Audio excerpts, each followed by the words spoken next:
mo muna yung water. After that, ipatayin mo na. Papatayin mo na. Okay.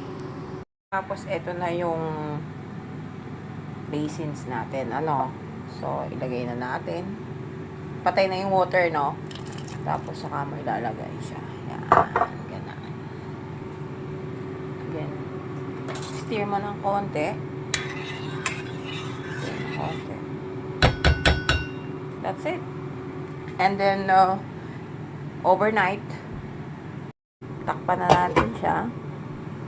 And then, lagay mo na to sa ref. Kung hindi mo naman sa gabi gagawin, sa umaga, 8 hours mo siya talagang stay dyan sa water. So, naibukod na natin ang pasas sa ating water. So, yan. Ito, tapos na siya.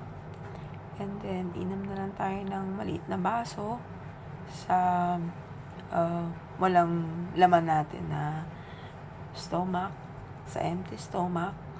At kung galing siya sa ref, painitin na lang po natin siya ng bahagya para hindi siya masyadong malamig pag ininom natin. Kung may microwave naman tayo, pwede na rin sa microwave painitin para hindi masyadong malamig. Pero yung warm lang siya para hindi naman masyadong mainit. Hindi nyo naman mainom. Okay?